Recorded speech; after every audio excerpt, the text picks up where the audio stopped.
dalawang nagdesisyon na akala ko hindi matutuloy kasi sinabi ko sa kanila na West Buhay yung lugar na pupuntahan namin at wala pa talagang nakakapunta sa lugar na to. And yan, isa pa yung sa challenge ni Pinoy Geek Adventurer na malagpasan ko yung buwis buhay na river trekking. Sobrang galing nila pagdating sa trekking. Tapos, lalo na kay Sir sa Pinoy Geek Adventurer. Kasi, yung kanyang gimmick na nakamas. Is in the process of adventuring around the world. Wow! While documenting the outdoors. And also trying outdoor activities. Everywhere. And for some reason, he wears a character mask. So yun nga, nakamask siya. May mask ba naman siya? Ang favorite superhero ko nandito sa outdoor.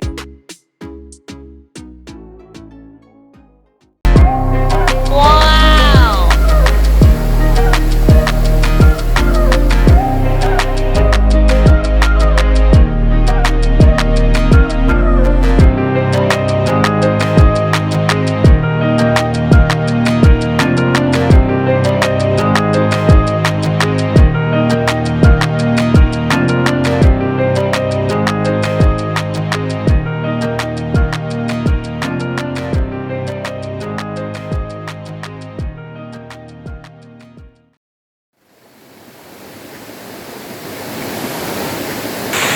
Maraming magagandang pasyalan dito sa Catanduanes.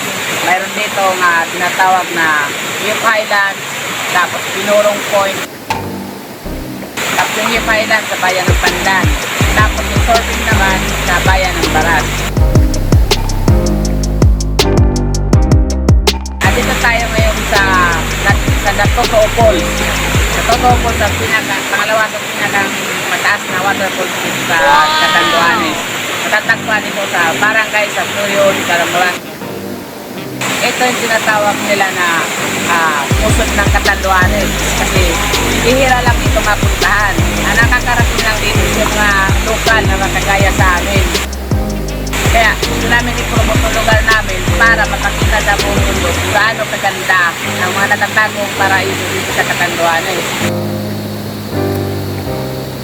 Again, I'm here at Sabloyon, Caramoran, Catanduanes. Kasi nga, nandito si Pinoy Geek Adventurer. Gusto niyang makita yung Natotoo Waterfall. Yan si Pinoy Geek Adventurer. I guess he's taking the footage. Come on, let's go! And since I love chasing waterfalls, so I again requested him na pwedeng may isama niya ako sa documentary niya. So I have to take the challenges.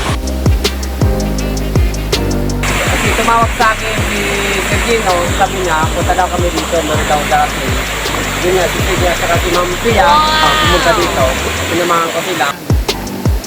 Sa dalawang nagdesisyon na akala ko hindi matutuloy kasi sinabi ko sa kanila na West Buhay yung lugar na pupuntahan namin at wala pa talagang nakakapunta sa lugar na to. And yan, isa pa yung sa challenge ni Pinoy Geek Adventurer na malagpasan ko yung buwis buhay na river trekking. Kaya ako nandito kasi ang role ko, ako yung backup camera ni Sir Jake kasi si Sir Jake siya yung nagbibigong kari kay Ma'am Pia. Kinukunan ko yung mga magandang tanawin tulad ng yung dadaanan namin. Okay, medyo mahaba-haba ito, no?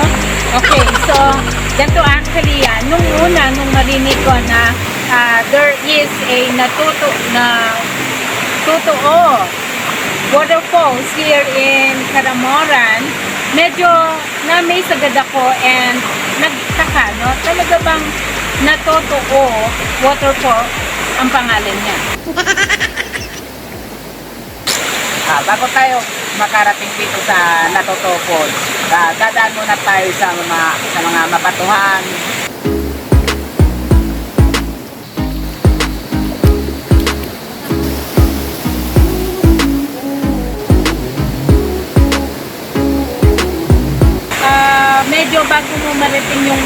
first waterfalls, kailangan mo talagang mag-trek at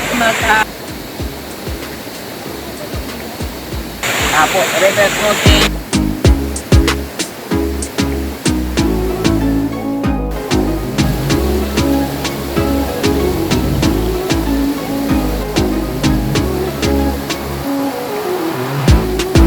So, sama-sama na dito eh. So, hiking, trekking.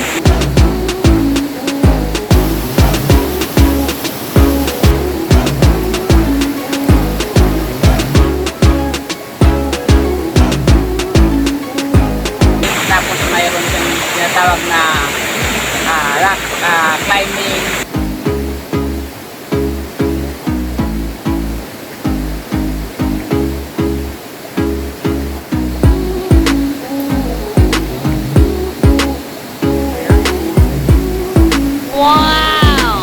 Ang challenging dito talaga yung rock climbing, and at the same time, kasi sabi ko pa lang kanina na gusto kong mag-rock.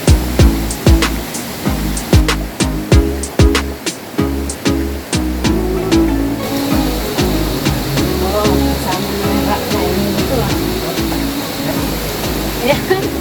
So, another rock climbing.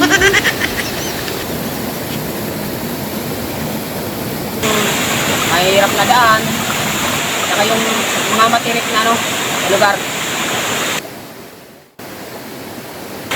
May mga butas. Sobrang hirap yung daan. Talagang pag once na madulas ka sa batuan, sobrang delikado. Kasi unang-una sa lahat, walang signal dito. Mahirapan dito pagdating sa rescue. Ang advice ko lang sa mga pupunta rito na mga travelers, safety first lang talaga. Huwag ingat. Mula pa lang dun sa unang falls sa pangalawa, kailangan mo dumaan sa bagay. Ang tibay ng bag. You're going to transfer from one place to another place using yung bagging. And dito, mas challenging pa yun kasi vertical talaga yung wall. And then, there's no other way for you to go to other place or para umakyat without using yung bagging. So, ang nakaka-challenge kasi dito kapag hindi ka marunong mag-rock climbing or kahit climbing lang, and you're afraid of heights, so pwede kasing mahilo ka. Kasi dalawang bagay yung dinala namin. Yung una at pangalawa. And kaya siguro tinawag ni Kuya Gino na buwis buhay to kasi talagang if you don't know how to trek, mahuhulog ka at yung huhulugan mo it's either batuhan o kaya ay malalim na river. So this is the first waterfall. So yung una, akala ko isang waterfalls lang yan. So medyo maliliit yung mga unang dinaanan namin ng waterfall. So mabato-bato lang. Sabi ko, ito na ba yung medyo buwis buhay? So parang hindi ako na-challenge talaga. No? So I was not yet amazed.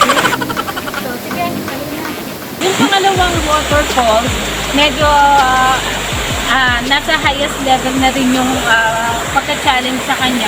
Finally, we reached the second waterfall of Natutuo Waterfall. So, akala ko yun na naman yung last, no? Kasi maganda na yung second waterfalls, eh. Medyo mataas din naman siya. And then, meron pa palang pangatlo. Pang-apat. Okay, now narating natin yung pangatlong waterfalls.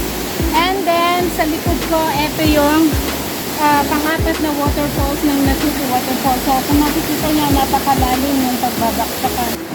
Wow! At pang-lima at pang-anim. So, this is the final destination. As you can see, talaga namang napakataas. Pag-lima ito nasa likod ko. Tapos sa likod, pinakang mataas. Yun yung tinatawag na Natutuo Falls. So, yung pang-anim na waterfalls is the second highest waterfalls here in Caramoran, Catanduan. So, kaya napakaganda siyang bisitahin. Unfortunately, we were not able to go dun sa pang-anim. Bago ka makakiyat dyan, kailangan dumaan dito. ang kailangan mo lang, gumamit ng rope para paakyat. Sa ngayon kasi wala tayong dalang rope kasi pabilisan lang. So, gusto ko sanang i-try. Actually, I was suggesting kanina kay Kuya James, baka pwede namin i-hike yung other side. As you can see, dito para akyat namin. Kasi that's really very challenging. Wow! As we are trekking kanina, natanong ko si Kuya JC, bakit ko tinawag itong Natotoo? Kaya pala ito tinawag na Natotoo Waterfall kasi dalawang ilog to na naghiwalay. So yung isa napunta sa left side and yung isa ay sa right side. So dito pala sa Bicol, pag sinabi mong Natotoo is at the right side. So itong waterfalls lahat ay napunta sa right side. Kaya tinawag siyang Natotoo Waterfalls. Amazing, isn't it? Ang observation ko, kasama ko si Senti plus si Mangkea, kakaiba yung style na ginagawa ni Senti kasi may iba-ibang angle yung kinukuha siya ng mga sa tulad ng pagkuha ng magandang view. May mga times na nauna siya tapos kukuha siya pabalik. Tapos papauwi naman siya. Tapos pupunta sa taas, pupunin niya yung nasa baba.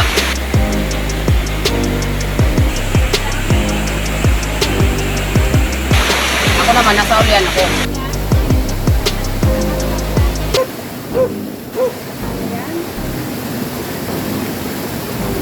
Ang dati ko, sobrang galing nila pagdating sa trekking. Tapos, Kala ko nga hindi nila kaya. Kaya yon yung mga trails dito kasi mahirap talaga dito. Kasi malayo. Pero yung nakita ko na gustong-gusto nila, talagang excited sila na pumunta dito. Kay Ma'am Lia, nakapanood siya sa challenge kasi kaya niya. Una, nahirapan siya kasi yun nga, may bagay iniisip ko na baka maputol to, baka mataas. Pero nakita ko na yung yung portugin niya at ganda din siyang mag-iingat. Masabi ko na physically healthy siya sa kaya-kaya yung mga lugar ng puntahan. Wow! lalo na kay Sir sa Pinoy Kick Adventure. Kasi yung kanyang gimmick na nakamas. Nakulat ako dahil may question. Akala mo yung hero si Iron Man, kaya kakaiba talaga. Natutuwa nga ako kasi akala ko parang Aside from ma-overcome ko itong buwis buhay na river trekking, so nag-request din ako kay Pinoy Geek Adventurer kasi wanna try. So binaro ko yung mask niya and then nag-try uli ako na mag-climb and mag-river trekking wearing mask. Bakit ba parang pagdating sa kanya napakadali niyang gawin itong mga extraordinary activities using a mask? Sabi ko siguro sisil lang din yun sa akin. So far, nung una kaya ko, kaya lang lately dahil nga napaka-dangerous, once na ma-misplace yung pagkatungtong ko. Nung paakyat na kami sa buggy, I have no choice but to return yung mask kay Pinoy Geek Adventurer kasi parang hindi ko nakakayanin na mag-trek using his mask.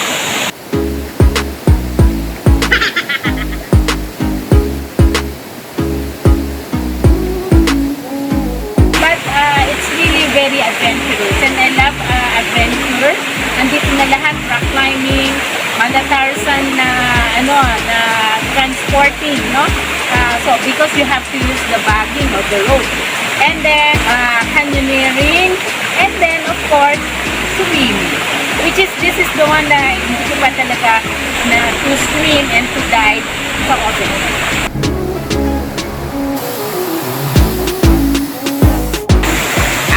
sobrang saya ko kasi kahit pa paano, mapopromote na namin yung lugar namin.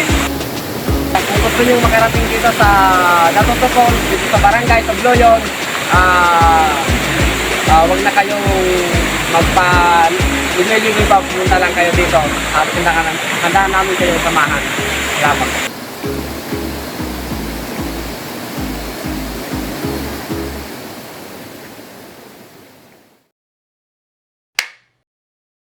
Hi, I'm Maria Maika Semolesigan and Ay, kasi Gino Gonzales Castilla.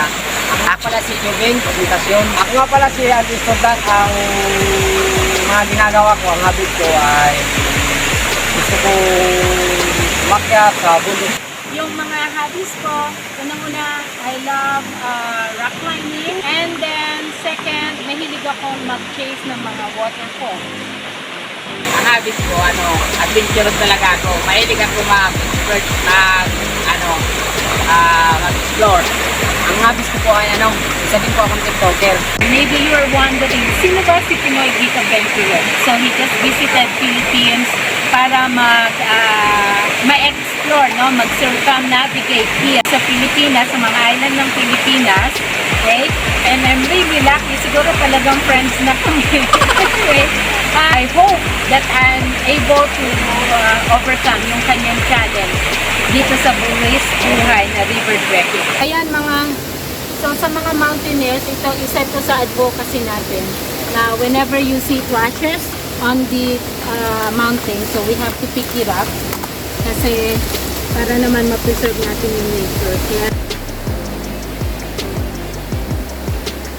Kaya oh my goodness, no! Wala pa pala to. Akala ko ito na. Okay.